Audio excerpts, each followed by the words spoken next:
بسم اللہ الرحمن الرحیم۔ السلام علیکم ورحمۃ اللہ وبرکاتہ۔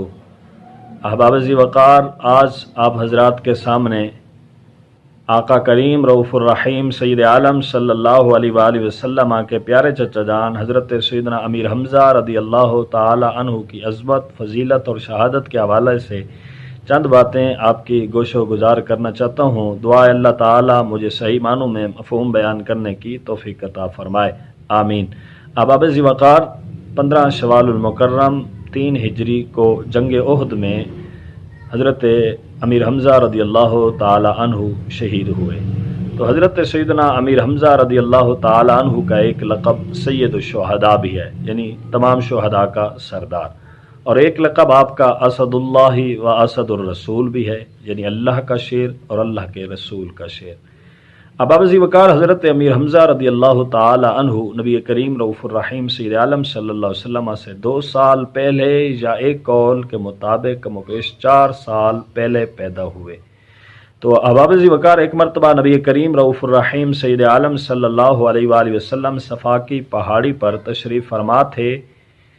تو ادھر سے ابو جہل کا گزر ہوا۔ جب اس نے آقا کریم صلی اللہ علیہ وآلہ وسلم کو دیکھا تو اس کے سینے میں بغض و عناد کا جو لاوا سلگتا رہتا تھا وہ پھٹ پڑا، اور اس نے نبی کریم صلی اللہ علیہ وسلم کو گالیاں دینا شروع کر دیں، لیکن سرکار دو عالم صلی اللہ علیہ وسلم نے اس کی طرف کوئی توجہ نہ کی۔ پھر مزید غصے میں آیا، پھر حضور صلی اللہ علیہ وسلم کو گالیاں دینا شروع کر دی، بیہودہ گفتگو کی، آپ صلی اللہ علیہ وسلم کو تکلیف دینا شروع کر دی، لیکن آپ صلی اللہ علیہ وآلہ وسلم نے اس کی طرف بالکل ہی توجہ نہ کی، حتیٰ کہ ابو جہل اتراتا ہوا اپنے مداحوں کی اس محفل میں جا بیٹھا جو صحن حرم میں اس کے قبیلے کے لوگوں نے منعقد کی تھی۔ اس کے چلے جانے کے بعد حضور صلی اللہ تعالی علیہ وآلہ وسلم بھی خاموشی کے ساتھ اپنے گھر میں تشریف لے گئے۔ تو احباب ذی وقار، حضرت سیدنا امیر حمزہ رضی اللہ تعالی عنہ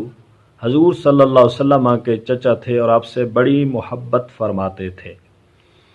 مگر ابھی تک وہ مسلمان نہ ہوئے تھے۔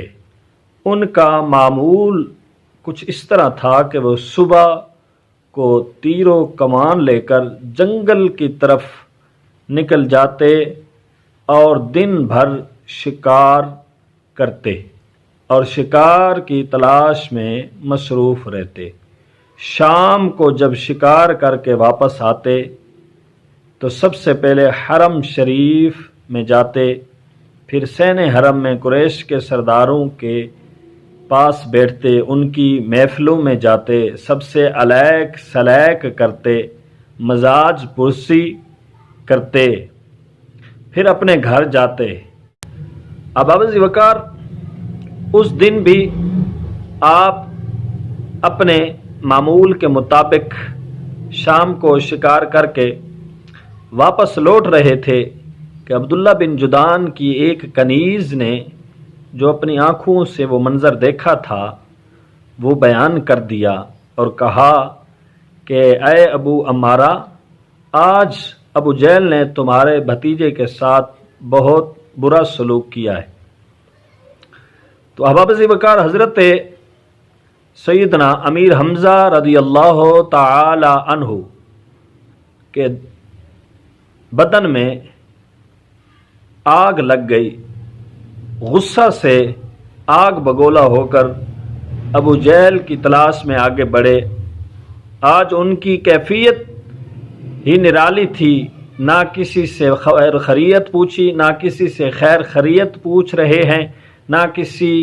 محفل میں کھڑے ہو کر کسی کو سلام کر رہے ہیں، بس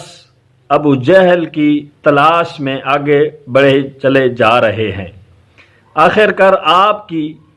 نظر ابو جہل پر پڑی جو اپنے قبیلے کی محفل میں بڑی شان و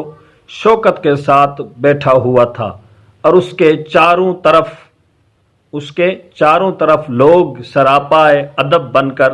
بیٹھے تھے۔ حضرت سیدنا امیر حمزہ رضی اللہ تعالیٰ عنہ بڑے پہلوان تھے، جنگجو تھے اور شیر دل تھے،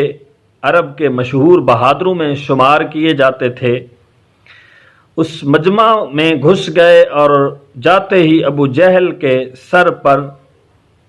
کمان ماری، اس کا سر پھٹ گیا اور خون بہنے لگا۔ پھر آپ نے گرجتے ہوئے کہا، اے ابو جہل، تیری یہ مجال کہ تو میرے بھتیجے کو گالیاں دے؟ سن، میں نے بھی ان کا دین قبول کر لیا ہے، اگر تجھ میں ہمت ہے تو آ اور مجھے روک کر دکھا۔ ابو جہل نے دیکھا کہ حضرت امیر حمزہ رضی اللہ تعالی عنہ غصے میں ہیں، جو اس کے ساتھی بیٹھے تھے وہ جذبات میں آ گئے اور حضرت امیر حمزہ رضی اللہ تعالی عنہ سے لڑنے کے لیے تیار ہو گئے۔ تو ابو جہل نے کہا، بھائی غلطی میری تھی، تم بیٹھ جاؤ، تم حضرت امیر حمزہ سے نہ لڑو۔ جانتا تھا، مکار تھا نا ابو جہل، تو اس کو پتہ تھا کہ حضرت امیر حمزہ رضی اللہ تعالی عنہ شیر دل ہیں، یہ تو مولی اور گاجر کی طرح سب کو کاٹ دیں گے۔ تو احباب ذی وقار، حضرت امیر حمزہ، ایک روایت کے مطابق آتا ہے کہ حضرت امیر حمزہ رضی اللہ تعالی عنہ نبی کریم رؤوف الرحیم سید عالم نور مجسم رحمت عالم صلی اللہ علیہ وسلم کے پاس آئے اور کہنے لگے، بھتیجے، میں نے آپ کا بدلہ لے لیا ہے، آپ خوش ہو جائیے۔ سرکار دو عالم صلی اللہ علیہ وسلم نے ارشاد فرمایا، میں خوش اس وقت ہوں گا جب تم اسلام لاؤ گے، جب تم اسلام کے دامن میں آ جاؤ گے۔ تو حضرت سیدنا امیر حمزہ رضی اللہ تعالی عنہ نے کلمہ شہادت پڑھا اور اسلام کے دامن میں آ گئے، اسلام لے آئے۔ تو احباب ذی وقار، آپ کے ایمان لانے سے عالم کفر پر ایک رعب طاری ہو گیا اور بے آسرا مسلمانوں کو بڑی طاقت و قوت حاصل ہوئی۔ یہ نبوت کے 6 سال کا واقعہ ہے۔ آپ نے اسلام لانے کی خوشی میں بطور شکر و حمد کچھ اشعار کہے، جس کا ترجمہ یہ ہے کہ میں اللہ تعالیٰ کی حمد کرتا ہوں، میں اللہ تعالیٰ کی حمد کرتا ہوں جب اس نے میرے دل کو ہدایت دی اسلام قبول کرنے کی، جو دین حنیف ہے،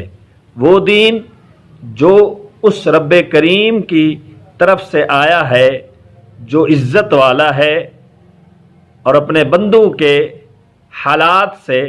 باخبر اور ان کے ساتھ لطف و احسان فرمانے والا ہے۔ تو احباب ذی وقار، غزوات میں شرکت، اسلام کی تحفظ اور حضور رحمت عالم صلی اللہ علیہ وسلم کی دفاع میں آپ ہر جگہ پیش رہے اور اپنی فطری شجاعت و جوان مردی سے دشمنان اسلام کو گاجر مولی کی طرح کاٹ کر جہنم رسید کیا۔ دشمنان اسلام پر آپ کا ایسا رعب اور دبدبہ طاری رہتا کہ کوئی آپ کے مقابلے میں آنے کی جرت نہ کرتا، اور جو بھی آتا اس کو اپنی جان سے ہاتھ دھونا پڑتا۔ چنانچہ جب اسلام و کفر کی پہلی جنگ بدر کے میدان میں لڑی گئی تو آپ نے بہت سارے کافروں کو جہنم رسید کیا، اور جو بھی آپ کے مقابلے میں آتا قتل کیا جاتا۔ جنگ بدر کے بعد جنگ احد میں بھی آپ نے اپنی بے مثال شجاعت کا مظاہرہ کرتے ہوئے دشمنان اسلام کو اس کے آخری انجام تک پہنچایا۔ آپ کی تلوار کی تیزی کے سامنے کسی میں آنے کی جرت نہ رہی۔ تو ہند بنت عتبہ جس کے باپ کی گردن آپ نے جنگ بدر میں اڑائی تھی، اپنے غلام ویشی سے یہ کہا، اس ہند بنت عتبہ نے اپنے غلام ویشی سے کہا کہ اگر تم امیر حمزہ کو قتل کر دو تو اس کے بدلے میں تمہیں آزاد کر دوں گی۔ واشی بڑا نشانہ باز تھا، وہ ایک جگہ نیزہ لیے چھپ کر بیٹھ گیا اور برابر آپ کی طاق میں رہا۔ جب حضرت امیر حمزہ رضی اللہ تعالی عنہ مقابلہ کرتے ہوئے اس کے قریب سے گزرے تو اس نے آپ پر نیزہ سے وار کیا جو آپ کے ناف پر لگا اور پشت کی طرف سے نکل گیا۔ آپ فرش زمین پر تشریف لے آئے اور اسی طرح سے آپ نے اللہ تعالیٰ کی راہ میں جام شہادت نوش کیا۔ تو احباب ذی وقار، شہادت کے بعد ہند بنت عتبہ نے آپ کی لاش مبارک کی بے حرمتی کی اور پیٹ چاک کر کے آپ کے کلیجے کو نکالا اور کچا ہی چبا کر نگلنا چاہی مگر نگل نہ سکی۔ واضح رہے کہ فتح مکہ کے بعد حضرت واشی اور ہند بنت عتبہ رضی اللہ تعالیٰ عنہما دونوں اسلام قبول کر کے صحابیت کے شرف سے مشرف ہوئے۔ تو احباب ذی وقار، جب آپ کی شہادت ہوئی تو حضور رحمت عالم صلی اللہ علیہ وسلم کو بڑا رنج ہوا اور لاش مبارک کی بے حرمتی دیکھ کر آپ کی چشمان مبارک سے آنسو روا ہو گئے۔ اور جب آپ صلی اللہ علیہ وسلم نے شہداء احد کی نماز جنازہ پڑھائی تو ہر شہید کے ساتھ آپ کی بھی نماز جنازہ پڑھائی۔ اسی طرح آپ کو یہ نمایاں اعزاز حاصل ہوا کہ حضور صلی اللہ علیہ وسلم نے 70 بار آپ کی نماز جنازہ پڑھی۔ تو احباب ذی وقار، حضرت جابر بن عبداللہ رضی اللہ تعالیٰ عنہ سے روایت ہے کہ رسول اللہ صلی اللہ علیہ وسلم نے ارشاد فرمایا کہ حمزہ بن عبد المطلب تمام شہیدوں کے سردار ہیں اور وہ شخص بھی سید الشہداء ہے جس نے کسی ظالم بادشاہ کے سامنے کلمہ حق بلند کیا اور اسے اچھائیوں کا حکم دیا اور برائیوں سے روکا تو اسے شہید کر دیا گیا۔ تو احباب ذی وقار، صحابہ کرام رضی اللہ تعالیٰ عنہم نے بیان کیا کہ جب حضرت حمزہ رضی اللہ تعالیٰ عنہ شہید ہو گئے تو حضور صلی اللہ علیہ وسلم نے ارشاد فرمایا، اے چچا، آپ کی جدائی سے بڑھ کر میرے لیے اور کوئی صدمہ نہیں ہو سکتا۔ پھر آپ صلی اللہ علیہ وسلم نے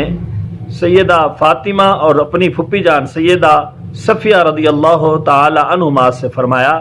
کہ خوش ہو جاؤ، ابھی میرے پاس جبریل امین آئے تھے اور مجھے خوشخبری سنائی کہ حضرت امیر حمزہ رضی اللہ تعالی عنہ کا نام مبارک آسمان والوں میں اس طرح سے لکھا ہوا ہے،